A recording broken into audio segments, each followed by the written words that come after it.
What's up, guys? Rick here with your DFS preview for this week's Bermuda Championship. We'll look at the course, the players, run a custom model, and everything else in between.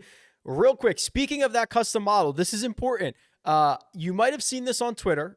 You might have received an email from me, but I have released a brand new custom model on RickRunGood.com. It looks like this. This is the most robust tool that I've ever released, and it is kind of the next step in the evolution of the website. So you can now go through 120 or more stats. You can do mixed strokes gained if you only wanted to see, the last 12 rounds of off the tee and the last 36 of approach and maybe the last 100 with the putter. Whatever you want, that's available to you. Course history is now available to you. Specific course types and hole types. And there's just a million more stats, and you can save your models now. You can, so that you can use them again later. You can do wave stacking, which might come in handy this week in Bermuda if the wind starts kicking up. There's just a lot of stuff that you can do. So I'm still going to run a custom model at the end of the show where you'll see me use this in full. I created a post about kind of the new features and kind of what might be coming next. I'll link that in the description. I also created a tutorial for this. I'll link that in the description, but really this is just the next step in constantly making the site better. I think a lot of you realize, even if you go back and watch any video I did a year ago and look at the tools, they're just, I'm constantly doing my best to update them and improve them. And this was the next step, and it was a large step. So I'm really hoping that you guys enjoy this. You'll see it constantly get improvements along with the other tools on the website. So if you haven't, subscribed to Rick Run Good yet, I imagine you have to at this point. Okay, let's talk about this golf course. Port Royal Golf Club. You may have seen me tweet this out or talk about this. It's such a fun fact, I have to repeat it. There's only 8 golf courses on the island of Bermuda, 8 of them. But the island itself is only like 20.5 square miles. So it's actually one of the largest concentrations of golf courses for any country by square miles, which is pretty cool. So most of the courses are very, very short. And the longest golf course they have on Bermuda is Port Royal. Now, it's the longest one they have, but 6,800 yards on the scorecard. It's basically the shortest course that we have on the PGA Tour schedule, par 71. So when you look at some of the past results, and there's 3 years of history for this event, but the course was also used for, they used to have like the World Cup. I think it was called the World Cup of golf, where they take the major champion, the 4 major champions, and they play a match here. So we've seen this course before, but the 3 years that you're looking at are the Bermuda Championship years, where you get the full field and kind of the swing season type of conversation. This is a golf course that basically everybody is live at, right? It's why Brian Gay has had such great success. Brian Gay is one of the shortest hitters that we have on the PGA Tour, and he was having success at 47, 48, 49 years of age. No one is dead because of lack of distance. Now, if you look at the correlated stats, you notice a couple of things show up here. Driving accuracy ranks 14th, which means there's only 13 other courses on the PGA Tour schedule in which driving accuracy was more correlated to success. You'll see driving distance ranking 25th. That's basically middle of the road. You see a lot of times on other golf courses, driving distance is much more prevalent. Distance is never a negative, right? Never a negative. But here it's not as big of a positive as it is at a lot of other courses. And then you'll notice strokes gained putting. That's kind of the big one here. It's ranked 10th, which means there's only 9 other courses in which strokes gained putting was more important. Now, I want to remind people how this model works. This model does not look at the 3 years of history at the Bermuda Championship and say, guys that putted well finish near the top of the leaderboard. That would be silly to do, because the guys who putt well or the guys that play well finish near the top of the board. That's kind of how that works. So it would be silly to look at just the 1 year or just how they did at this event or at this golf course. So what this model does is it looks at each golfer's season and then their results at every single golf course. And it starts to put together what types of players had success at each course. So the way that this reads is closer to saying guys that putted well for that season in strokes gained putting were more highly correlated to success at Port Royal Golf Club than most other courses on the PGA Tour schedule. That's really the logical, factual way to read that statement. I mean, Lucas Herbert has won this event. Denny McCarthy has had great success at this course, right? So this looks at every player and every result, but just going top of mind and starting to think, okay, yeah, that passes the sniff test for me. It makes a lot of sense. So then what we do is we take all, these metrics and we apply it to whatever number of rounds you want. I've got 24 up here, and we see, who is going to benefit from those types of metrics up top, those types of correlations. And you'll see Justin Lauer gets a very good adjusted course fit number. Thomas Dietrich as well. Ben Taylor, Cheston Hadley, Russell Knox, Cam Percy, S.H. Lee, Callum Tarrant. I could go on and on. If you're watching on YouTube, you can read through them. If you're not watching on YouTube, much appreciated. By the way, people don't realize you can listen to this, right? There's an audio version. It's exactly the same. You just can't see my screen. It's called 300 Yards to Unknown. There's a link in the description. So if you download it and are listening to it like on your commute, like, yeah, that's possible as well. You don't have to be in front of YouTube to get access to the show. So really fun little golf course. A lot of guys are live. And I will say this before I unveil, the full cheat sheet and everybody in this field, I'm going to warn you. It's a very, very weak field, as you would expect. You're coming off a great week last week. This event, it's, Bermuda's not particularly easy to get to. It doesn't draw a strong field. Let me say this. Someone's going to win the golf tournament, right? And every single one of these golfers is going to be assigned a salary. And there are going to be 6 golfers that end up in the optimal lineup.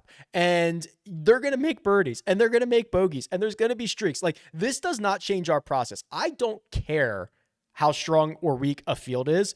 The process is the same. We're going to find the best players and we are going to play them and we are going to bet them. So I actually see this as more interesting, more of a challenge, more exciting.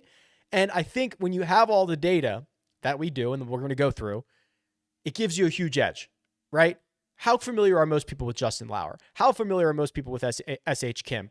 Well, we're going to go through all these guys. I hate, and I know I'm going to see it. I'm proactively moaning about this. I'm going to see the things on Twitter like, oh, I'm taking the week off this week. What a crappy field. It's like, for sure, crappy field. Doesn't change the rest of the process. All right, let's go. Cheat sheet. The cheat sheet. Wow.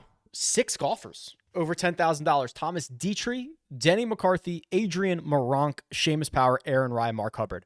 Okay, let's refocus here. We got the 10K names out of the way, the shock, the laughter. Now we focus. Probably going to do some deep dives on some of these guys.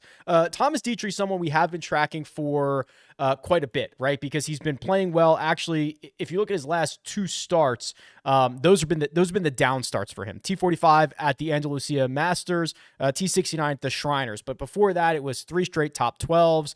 He had a couple of good events in, coming down the end of what would have been the PGA Tour season. I think what we've learned from him is that he is generally a better ball striker than most and also can gain across the board. So here's his last 100 rounds. You can see he's a third of a stroke off the tee. He's a tenth of a stroke on approach, but he gains in all 4 major categories, which is at least worth noting when you have a field like this. When you start comparing him to the other guys, what do you start to see? So Denny McCarthy is your course history guy, right? So he's gone 15th, 4th, 39th. When you look at what generally plays well at Port Royal Golf Club, it's putting, and Denny McCarthy is, over the last 5 years, he's probably the best putter on planet Earth, right? He's been, the top guy in strokes gained putting for like 2 of the last 3 years, and he's always within the top 25, even though Lucas Herbert kind of nabbed him for king of strokes gained putting last year. But I think all in all, we can say he's the best putter on the planet. Now, what about the rest of his game? Because we've kind of seen stretches of really good golf and really good ball striking from Denny, and he is not putting well in his last 2, but he's gained 2.4 and 1.8 in the ball striking categories. This is a fine stat profile, right? And you have to remember, him finishing T37 at the CJ Cup, or even T25 at the Fortinet, or 2 top 30s in the 2 playoff events, I think those go a long way when you start considering what the strength of field of this event is going to be. It's going to be quite low. So remember, like, the stat profile is not great. Actually, we could probably just look at the weighted strokes gained, right? Let's compare the weighted strokes gained. Okay, so this is kind of longer term. And what weighted strokes gained is it takes into account strength of field and a variety of other factors, and it tries to compare fields and courses, right? Like, gaining 2 strokes at the US Open per round is way better than gaining 2 strokes at the Bermuda Championship. It just is. So last 50 rounds, it's about 6 months worth of data. Denny McCarthy is 14th in just pure raw strokes gained total. So 14th, that's still pretty good. If we go weighted, this is available on RickRunGood.com. He's number 1, which makes sense, right? Because we go back to that profile. These aren't finishes that'll blow your brains out, right? T25 at the Fortinet, T20 in Memphis. But when you crank up that field and realize how deep it was because it was the playoffs, or the 7th place finish at the US Open, or the T5 at the Memorial, you're talking about a lot of good results in weighted strokes gained. So I generally believe, all things considered, at this moment in time, Denny McCarthy's probably the best player in this field. When you consider the weighted stuff and the course history, I think it's fair to say Denny is kind of the guy. Do a little bit of a deep dive on Adrian Meronk here, because he does not play a ton on the PGA Tour, so we're gonna have to kind of compare his results everywhere. So his last 6 starts are DP World Tour events. We have the DP World Tour strokes gained breakdown when it's available, and you can see a lot of decent results here. He gained 6 strokes in the ball striking categories at the French Open. He's a very good driver of the golf ball. That's across both the European Tour and the PGA Tour. You can see generally gains between 2 and 4 strokes gained, strokes off the tee. My worry here is that that's not going to be super critical, or I don't think it's going to allow himself to separate himself as much as I would like. Now, the other thing, this is a kind of a rare combination of skill sets. Very good driver of the golf ball, 3/4 of a stroke off the tee. That's a ton per round. And also 2/3 of a stroke off the tee with the putter. So his best 2 clubs are the longest and shortest clubs in his bag. That's rare. We do not see a lot of guys where that's the case.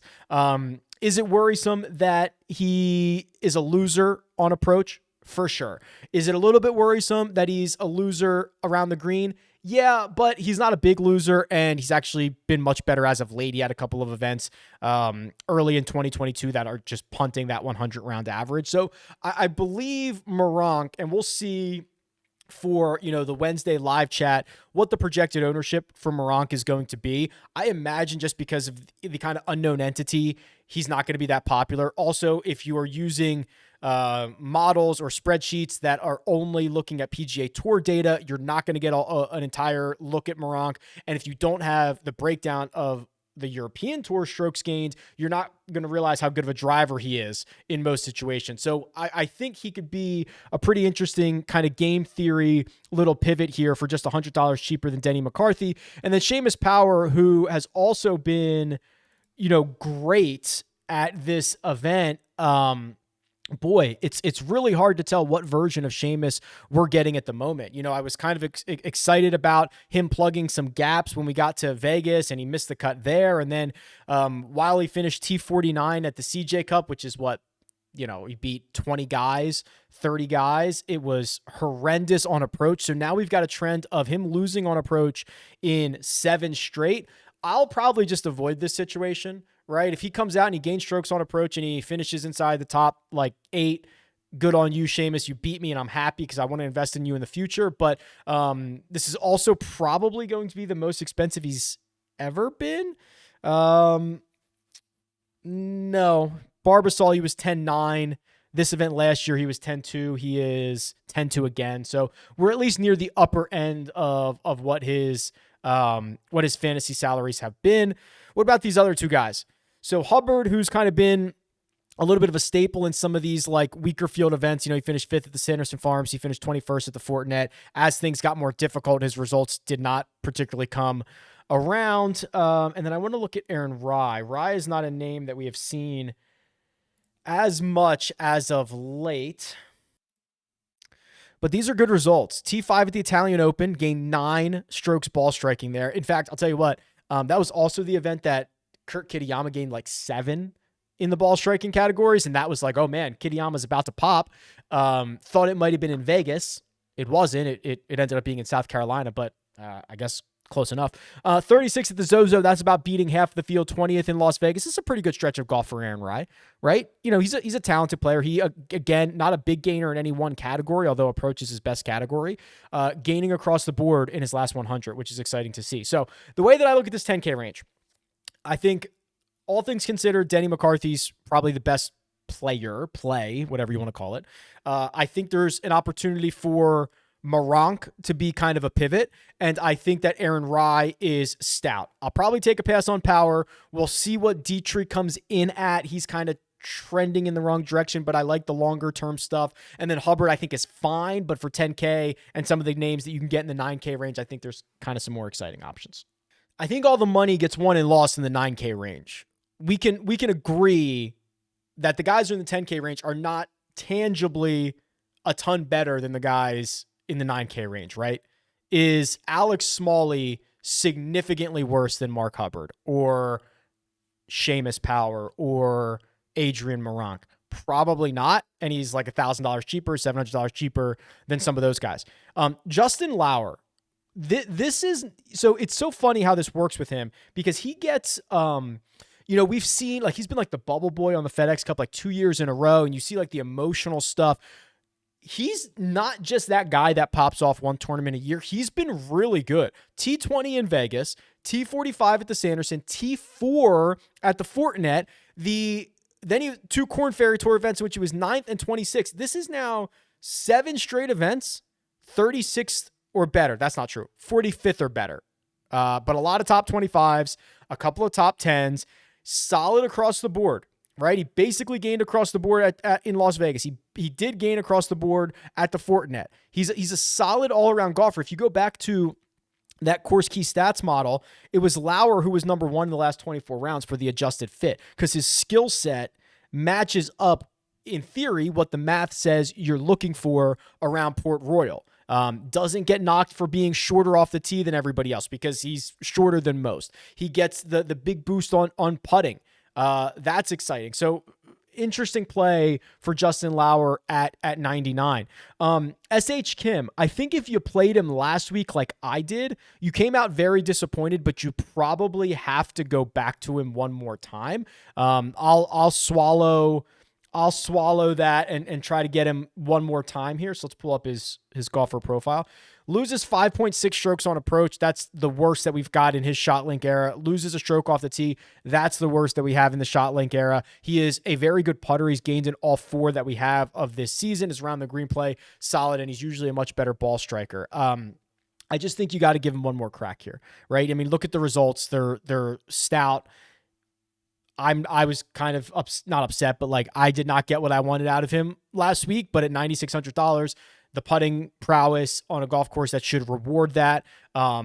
He is a good enough ball striker that if this thing gets super windy, he can find the center of the club face. I think we got to give him one more crack.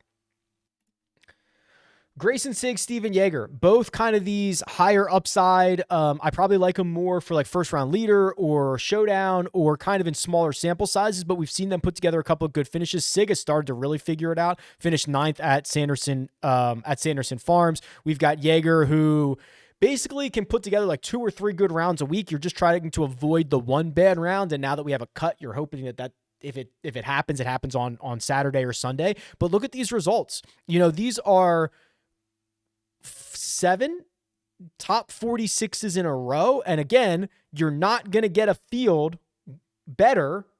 Wait, what am I trying to say? This field will be weaker than all of those fields is what I'm getting at.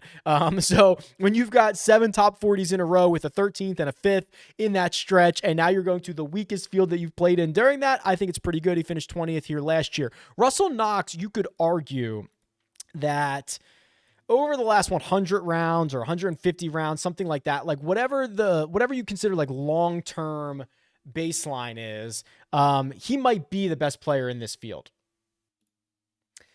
The worry for him is that he's a very bad driver of the golf ball, but again, not a huge issue here, right? Because if you drive it in the rough, you're fine. I mean, this is a resort course, right? Like, this is where you go and play on vacation.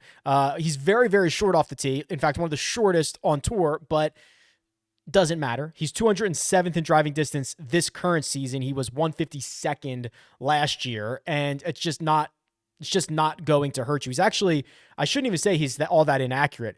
He probably only has a couple of rounds this year, and he's 135th in driving accuracy, but last year in a much bigger sample size, he was 19th. So that doesn't hurt you here. And then despite the horrors off the tee, he is kind of being that approach player that we know and love, right? He +5 at Sanderson Farms, +3.5 at the Fortinet, +3.3 at Wyndham, +7 at the Scottish Open. The rest of his game, fine. So I wouldn't mind going back to a guy with really good course history, 12th, 16th, and 11th here. But the guy that I think I like the most in the 9K range is Robbie Shelton. And again, this is kind of like, do you have an edge because golf is a global game? And if you have the stats from all over the world, including Korn Ferry and DP World Tour, you're able to get a better view of Meronk. You're able to get a better view of Robbie Shelton, because Robbie Shelton has 3 PGA Tour starts as a full-time member this season. T21 at Fortinet, T61 at Sanderson Farms, T15 at the Shriners. But you go back a little bit further. We've got a win a couple starts before that in August on the Korn Ferry Tour, a runner-up a few weeks prior to that. A month prior to that, another win, right? I mean, he had a very, very good high upside Korn Ferry Tour season. It's how he got his card. And now he comes out here and he's gaining in the ball striking categories. He's a very good putter. He is like these guys, I think, and I know this is a narrative street, and I generally try to stay away from this, but this is like, when you're one of these young guys who just earned their way onto the PGA Tour and you've started off your season pretty good, 2 top 25s, right? And you're like, great, this is a nice start. And you get this field, you are licking your chops. I don't know what the combined PGA Tour wins of this field is. It's not a lot. So those guys are looking at this like, I can just cement myself right now, win this thing, or go out and have a really good week, give myself a chance. Remember, it's only top 70 getting cards this year. So you got to like get it started early and often. These guys are licking their chops. Robbie Shelton, I think, is probably my favorite. We'll see how he actually grades out when we get to the model, but I do like what he's been able to put together. As we enter the 8K range, let me do a couple of things here. Let's pull up the Port Royal history and see how we've done here. So what you'll see is this 8K range doesn't have a ton of the top players in terms of strokes gained at Port Royal. Harry Higgs, number 1, 3.6. That was a runner-up finish in 2019. He's 6,500. Brian Gay, who's just demolished this place. We'll talk about him in a second.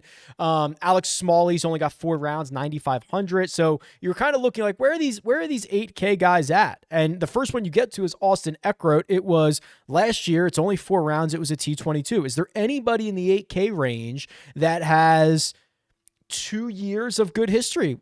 The first guy is Michael Gligic, $8,100, T53 and T11. So what I'm kind of getting at here is, yes, we've got some guys with decent course history.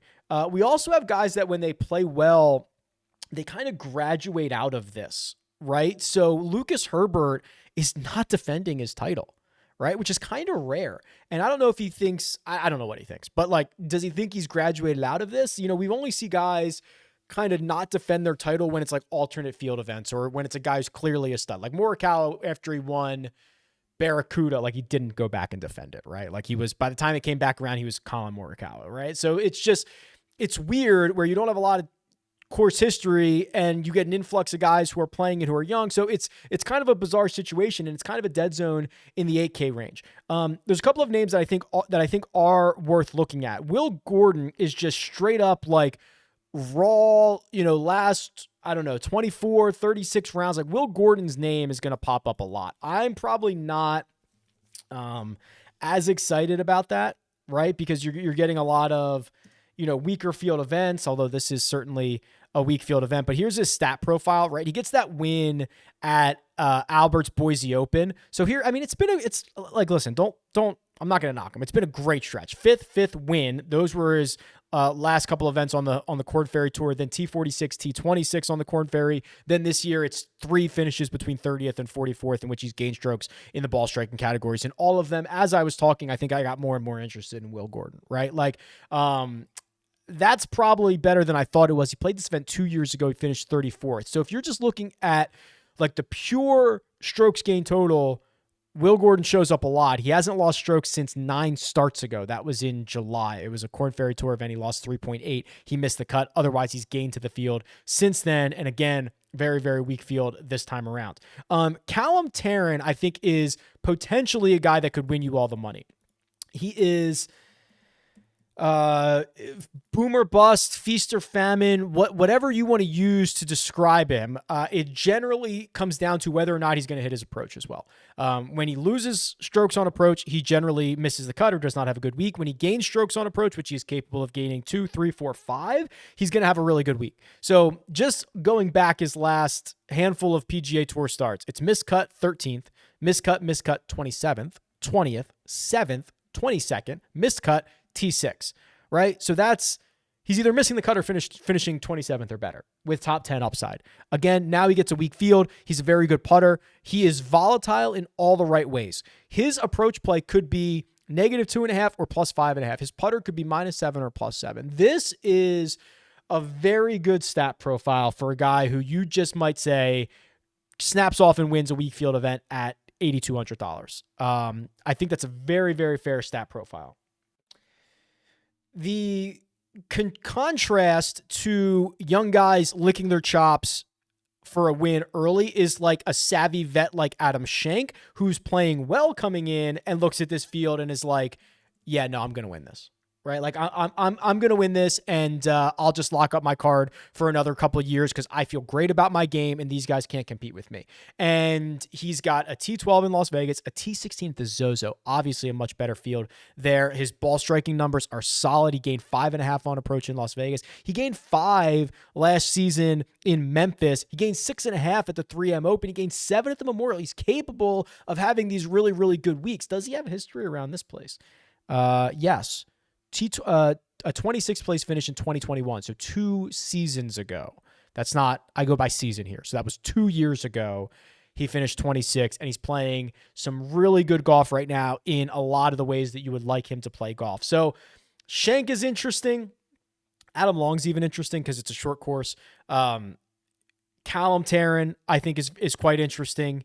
And Will Gordon are probably the cream of the 8K range. These guys are probably all going to be quite like cheap and easy to buy on Jock Market. Jock Market's stock market DFS. Actually, shorting a lot of the top guys is probably the way to do it, especially if we get a wind break. So last week, Kurt Kitayama's IPO was $364. That's what you buy him at per share. Finished at $20 a share because of the second place finish. So you made $16 a share. You actually made more investing in Kurt Kitayama than if you did on Rory McIlroy, which is kind of cool. So this is stock market DFS. You buy, you sell, you trade. You can now short guys in IPO. So if you look at Seamus Power and you say, oh my God, Seamus Power is probably going to IPO at like $8 this week, something like that. I just do not like that. I'm going to short him and he misses the cut. Like, you are in to make a ton of money off of that. So Joe Idoni and myself, we do a power hour every Wednesday night. It'll be 8:15 p.m. Eastern time this week on the Rick Run Good YouTube channel. You'll be able to buy, sell, short shares of golfers, then you can live trade throughout.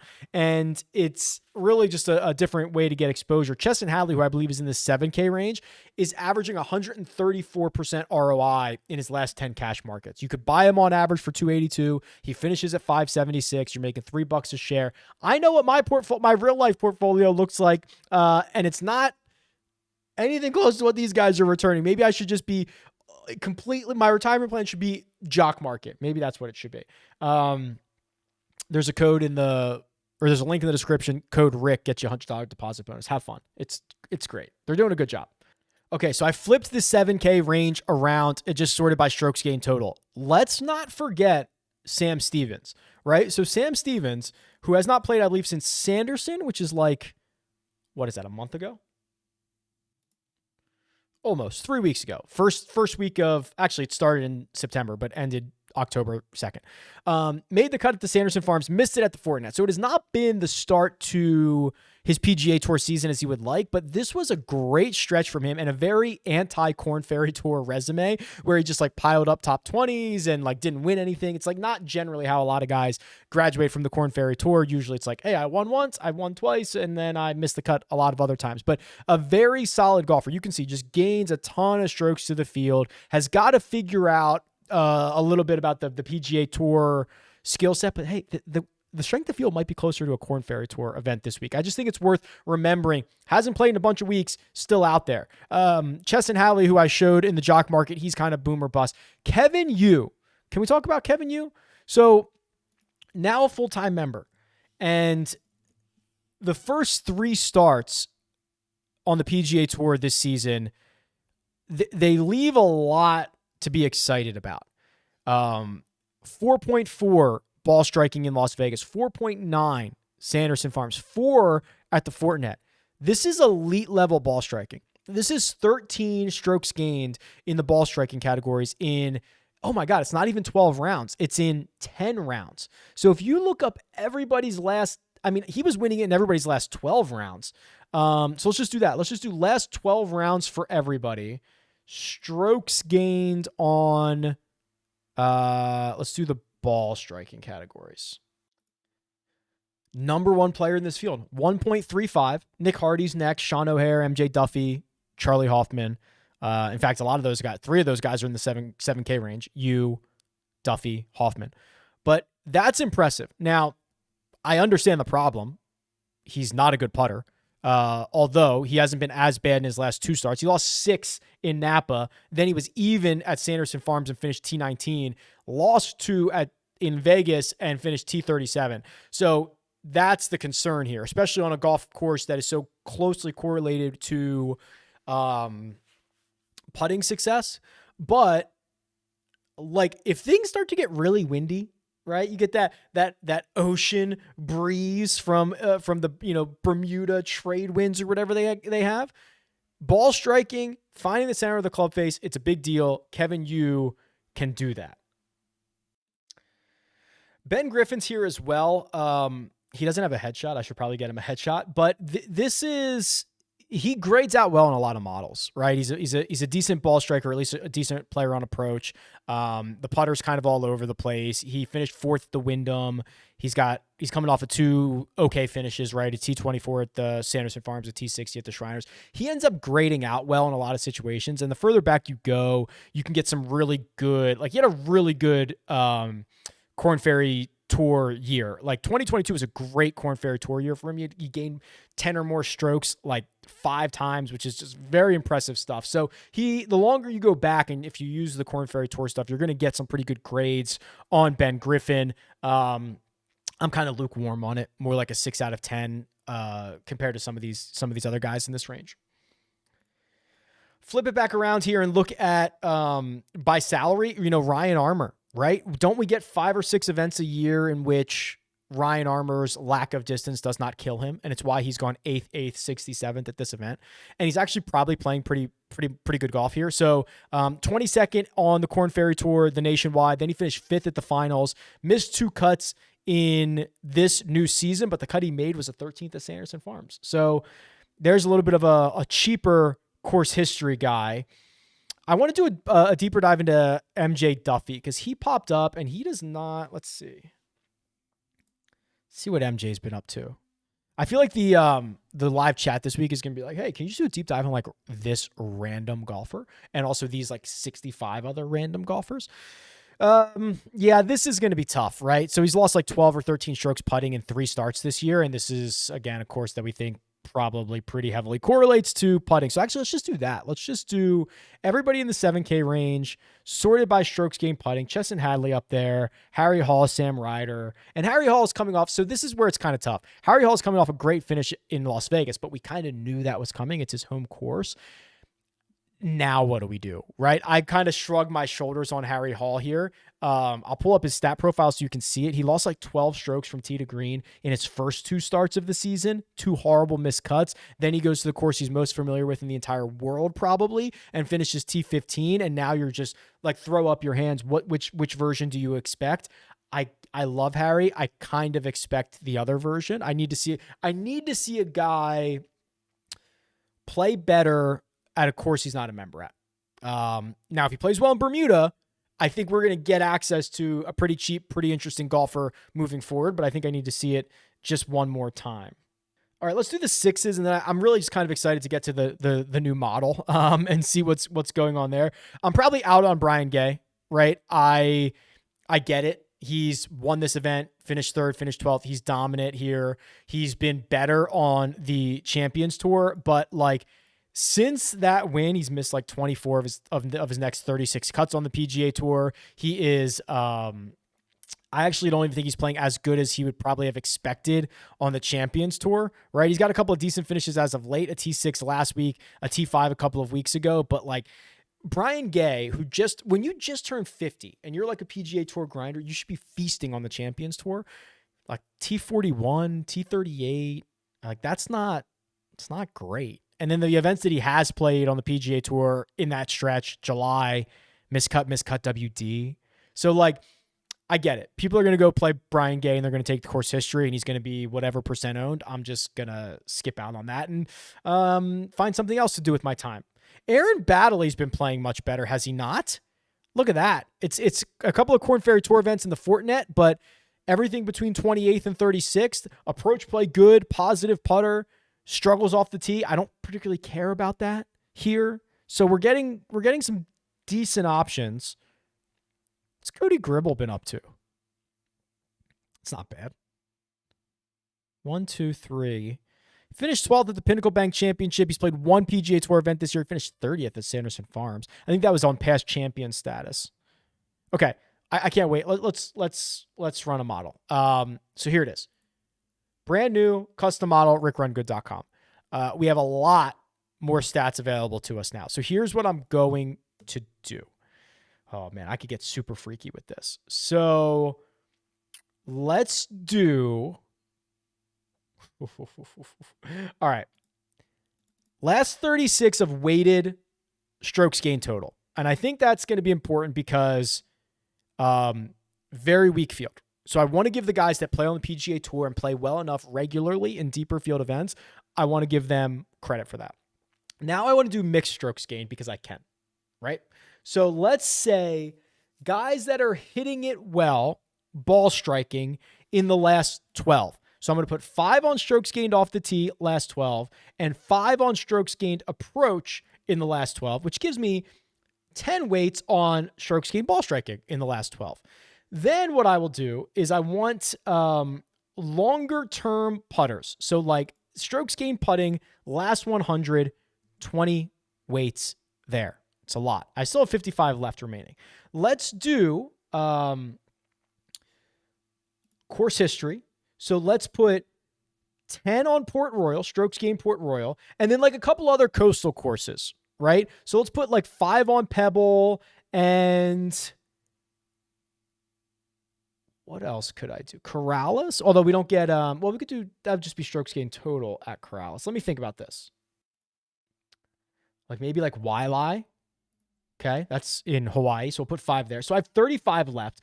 The other thing is, I love this so much. So I've got 35 left. So the scorecard, the unique aspect of the scorecard is that 3 of the 4 par 4s, which are the hardest holes on the course, are over 200 yards. So I could put 10 there. And then there are like a bunch of really short par 4s, like under 400 yards. Let me count how many there are. I think I'm counting 6. So we'll put